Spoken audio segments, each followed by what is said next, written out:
Roddy DeBulsey and Harrison Reno coming live from the old meeting room. Georgia doesn't meet in here anymore, but this is where we hold the press conferences with Kirby Smart. Kirby Smart was on a tangent today, a tear. Kirby Smart was in rare form today at UGA. Really went off on the transfer portal and maybe some of the decisions that are coming out of that. Got mad at us. Didn't get mad at us, but you could tell Kirby after the scrimmages, he doesn't really feel like his team is where it needs to be. And I kind of felt like he was indulging the media. He's like, do I got to do this?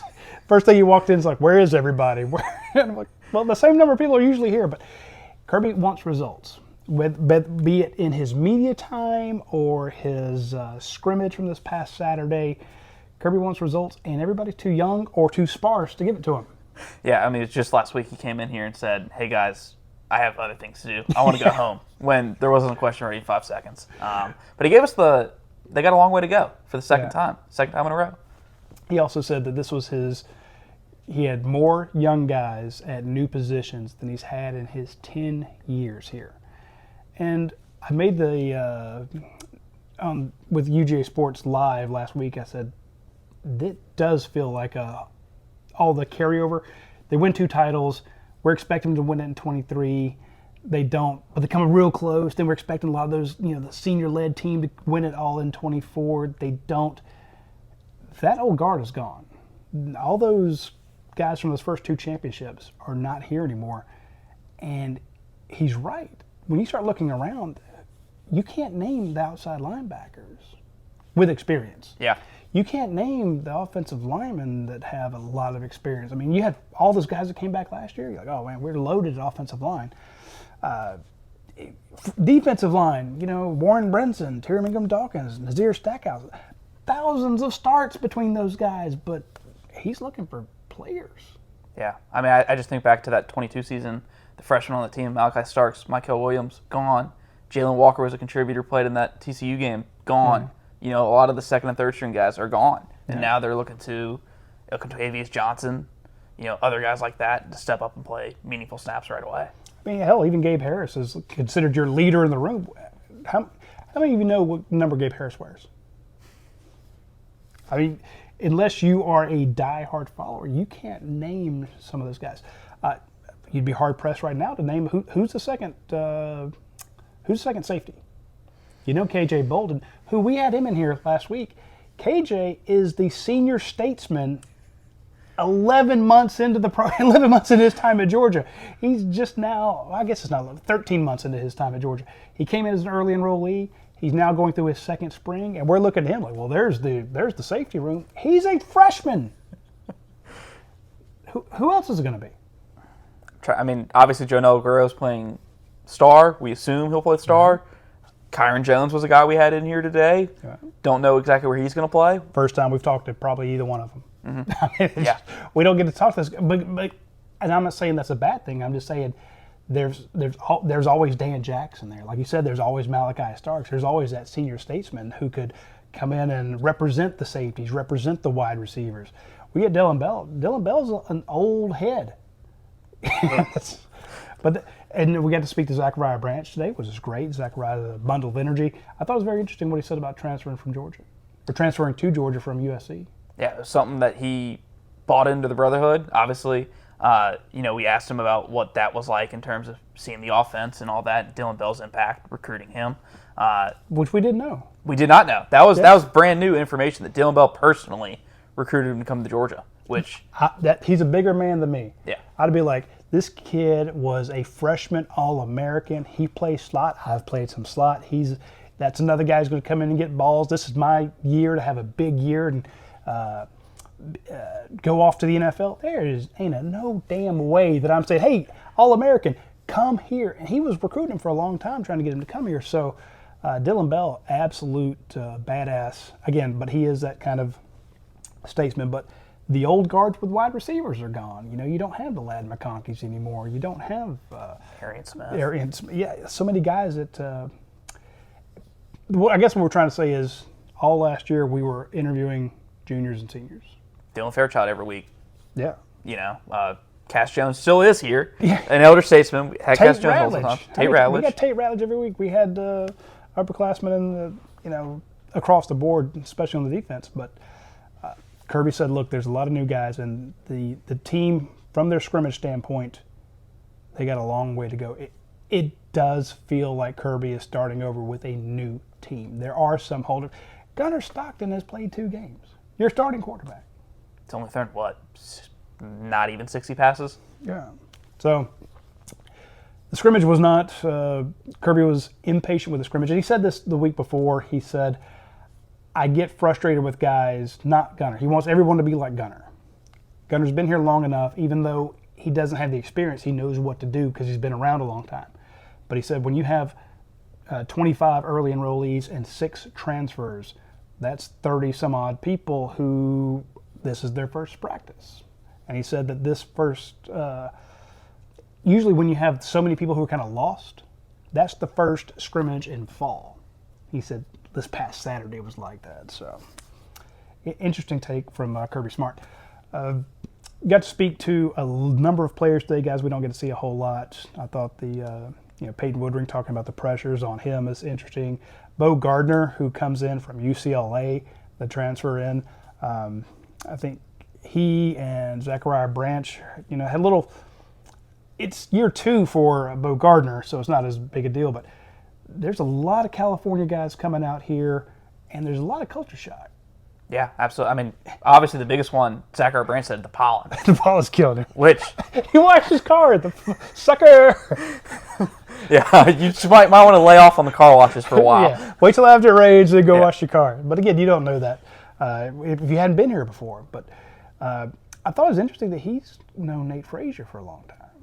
2 guys that I guess competed against each other, which is crazy because they're both from California. But when Kyron Jones says he and Chris Bill have been competing since high school, both from, I guess, relatively smaller states in terms of North Carolina, that's not as shocking. But to hear 2 guys from California with how big a state it is, they were racing at 9 and 10 years old at Arizona. And if you've seen any of these travel track teams, it's serious. And there's a reason why Nate Frazier's different.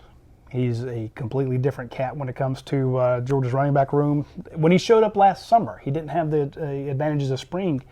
But that's the guy we heard the most about. Well, of course, we heard about Trevor Etienne saying Georgia doesn't have anybody like him, but the fact that a true freshman was getting that sort of buzz, now you're hearing the same kind of buzz about Zachariah Branch. Again, he was an All-American, but they were racing each other at 9 and 10 years old, and they were joking about it. So I think he has been a good – sometimes you can insert these guys, and they don't match the culture.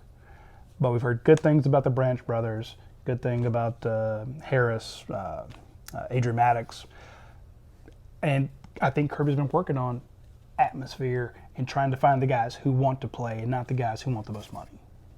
Yeah, and to be fair, thinking when Isaiah Rich came out, the Branch brothers coming from USC, which is West Coast feeling, way different. To say they'd come in and immediately buy in, I don't think I would have predicted I would not have predicted it either. I'd have been like, you're going to come in expecting the lights and the bright lights and the dazzle. And the only reason you're going to Georgia is because, A, it's a better team than what you had at USC. Maybe they got a big NIL deal. But you're going to Georgia, and you're going to bring that kind of that Hollywood mentality. And it's okay to go to Georgia because this is a team that plays on those bright lights. You're not getting the one thing you're missing at USC is playing in those games that matter. National prominence. So I'm going to do it at Georgia and be on that big stage. Now, those guys came in very humble. So I will say this about what we're seeing the last week. When we got to speak to Justin Williams, Chris Cole, Gunnar Stockton, Drew Bobo, the 8 guys we got to speak to today. They're putting out some of the guys who we haven't spoken to as much, who very much want to be at Georgia, and that's what Kirby Smart says he's looking for. He says, I'm looking for those guys with fire. I'm looking for those guys with passion. I want guys who want to play, not just the guys who want the NIL check. And he went off on the transfer portal. Really did. Or the house settlement and the transfer portal. Really did.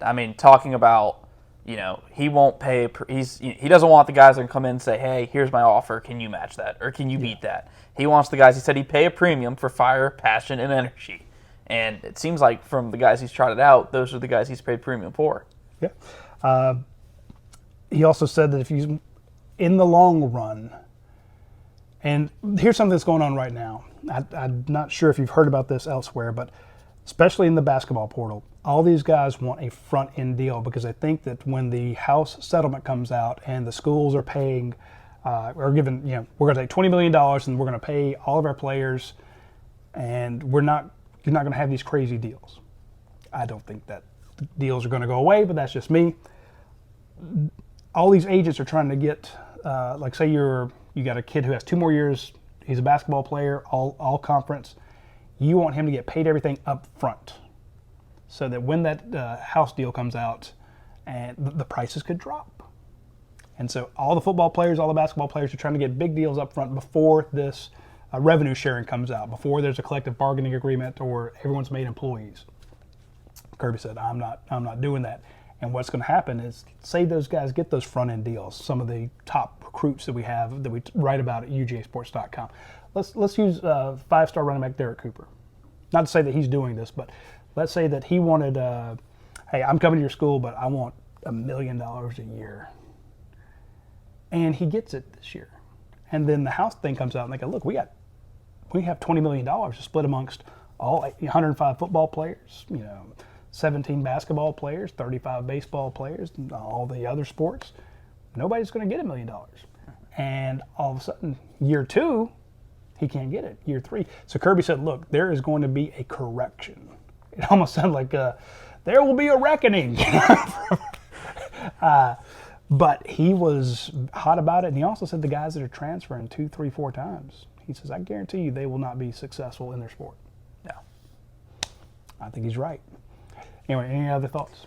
I did think it was interesting him talking about the portal and the house settlement and all that, because that's one of the biggest questions we have is, how does it work? Can you go above the cap once you hit that $20 million number? What does that work? Is it a hard cap? Is it a soft cap? Is it just there?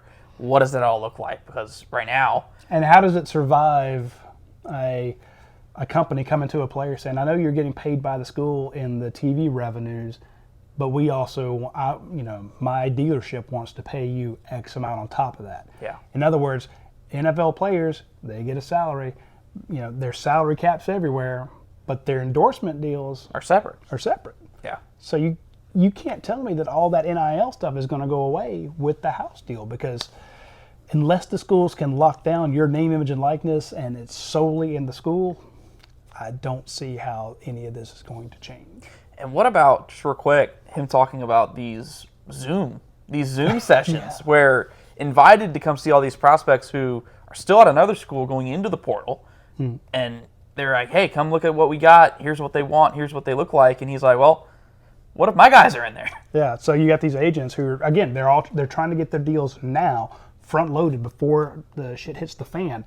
And they're saying, come be on a Zoom call. We're going to show you all of the safeties that we represent, all the cornerbacks we represent. And we'll show you some of their stuff. They're not in the portal yet. But their agents can still talk to schools, because going in the portal, all that does is say, now you can contact the player directly. Well, you don't need to. So, it's a mess. Kirby's not happy with it. Kirby's not happy with how much he needs to teach his team. But I can see the cycle coming back. There was kind of the fall off of the 2021, 22 championships. 23 and 24 were kind of hanging on to them. It's a changing of the guard. This is a new team, and he has found some guys who want to ball. He's got some new talent, but there's going to be a lot of new faces playing a lot of roles. So, new team, new season, and a new Kirby Smart outlook on the portal that we have not seen before. All right, anyway, for Harrison Reno, I'm Roddy DeBulsey. We'll talk to you soon.